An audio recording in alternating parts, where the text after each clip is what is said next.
Hi friends, welcome to Ranji kitchen. இன்னைக்கு நம்ம வீடியோவில் என்ன பார்க்க போகிறோம் அப்படின்னா, மீதமான இட்லியை வச்சு இட்லி மஞ்சூரியன் எப்படி பண்ணுறது அப்படிங்கிறத பார்க்க போகிறோம். வாங்க பார்க்கலாம்.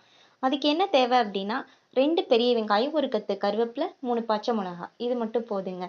இப்போ நம்ம இந்த மாதிரி ஷேப்பாக கட் பண்ணி வச்சிருக்கிற இட்லியை நம்ம என்ன பண்ணோம் அப்படின்னா, எண்ணெயில் போட்டு நல்லா ஒரு ரெட் கலர் இல்லைன்னா ப்ரௌன் கலர் அளவுக்கு நல்லா பொரிச்சு எடுக்கணும். அப்போ தான் இட்லி மஞ்சூரியன் பண்ணுறதுக்கு ரொம்பவே டேஸ்ட்டாக இருக்கும். இந்த மாதிரி பண்ணீங்க அப்படின்னா ரொம்ப கிறிஸ்பியாக ரொம்ப சூப்பராக டேஸ்ட்டாக வரும். இந்த மாதிரி நீங்கள் கட் பண்ணி வச்சிருக்கிற எல்லா இட்லியுமே உங்களுக்கு எந்த ஷேப்பில் இது கட் பண்ணி வச்சுருக்கீங்களோ அது உங்களுக்கு பிடிச்ச மாதிரி கட் பண்ணிக்கலாம். இந்த மாதிரி கட் பண்ணீங்க அப்படின்னா சாப்பிட்றதுக்கு ரொம்பவே சூப்பராக அழகாக இருக்கும், டேஸ்ட்டாகவும் இருக்கும். இந்த மாதிரி கட் பண்ணி வச்சு நீங்கள் எல்லா இட்லியையும் பொரிச்சு எடுத்துருங்க. நீங்கள் இந்த மாதிரி மீதமான இட்லி வச்சும் பண்ணலாம். இதை நீங்கள் ஃப்ரெஷ்ஷான ஒரு இட்லி பண்ணீங்க அப்படின்னாலும் அதை ஆற வச்சு கூட நீங்கள் பண்ணிக்கலாம், ஒன்றும் பிரச்சனை இல்லை. இந்த மாதிரி பண்ணி கொடுத்தீங்க அப்படின்னா குழந்தைங்க ரொம்ப விரும்பி சாப்பிடுவாங்க. இந்த மாதிரி டிஃப்ரெண்ட்டாக இருக்குது, சூப்பராக இருக்கே அப்படின்னு சொல்லி நல்லா சாஸ் எல்லாம் ஊற்றி கொடுக்கும்போது இன்னும் நல்லா டேஸ்ட்டாக இருக்கும்னு சொல்லி மிச்சம் வைக்காமல் சூப்பராக சாப்பிடுவாங்க. அதனால் ஈவினிங் டைம் ஸ்நாக்ஸுக்கு இந்த மாதிரி கூட டீ டைமில் நீங்கள் கொடுத்தீங்க அப்படின்னா குழந்தைங்களுக்கு ரொம்பவே பிடிக்கும்.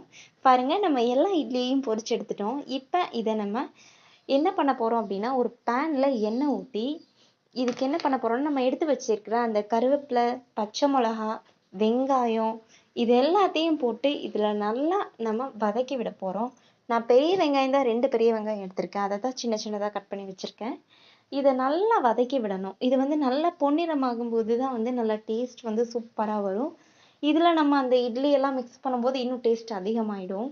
இப்போ நீங்கள் இதில் என்ன பண்ணணும் அப்படின்னா, நல்லா இதை வதக்கி விட்டுட்டு இதில் 1 ஸ்பூன் இஞ்சி பூண்டு பேஸ்ட் போட்டிங்க அப்படின்னா ரொம்பவே சூப்பராக மணமும் நல்லாயிருக்கும், டேஸ்ட்டும் நல்லாயிருக்கும். அதனால இஞ்சி பூண்டு பேஸ்ட்டையும் இஞ்சி பூண்டு பேஸ்ட் போட்டிங்க அப்படின்னா அடிப்பிடிக்க ஆரம்பிக்கும் வெங்காயம். அதனால ஒரு லைட்டாக வதக்கி விட்டு அதனால தான் பாதி வதங்கினதும் அதுக்கப்புறம் நம்ம போடுறது. இந்த மாதிரி பாதி வதங்கினதும் நம்ம இஞ்சி பூண்டு பேஸ்ட்டையும் போட்டு நல்லா வதக்கி விட்டுட்டு என்ன பண்ணுறோம் அப்படின்னா, நான் சில்லி சார்ஸும் டொமேட்டோ சார்ஸும் சேர்ந்த மாதிரி ஒரு சார்ஸ் வாங்கி வச்சுருக்கேன்.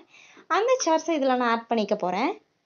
இப்போ அந்த சார்ஸ் ஒரு 2 ஸ்பூன் அளவுக்கு இதில் ஆட் பண்ணிக்கிங்க. அதையும் சேர்த்து இதில் நல்லா மிக்ஸ் பண்ணி விட்டு என்ன பண்ணுறீங்க அப்படின்னா, நல்லா கலந்து விட்டுக்கிட்டே இருந்தீங்க அப்படின்னா இந்த வெங்காயம் எல்லாத்துலேயுமே இந்த சார்ஸ் பிடிச்சு கரெக்டான பக்குவத்தில் வந்துடும்.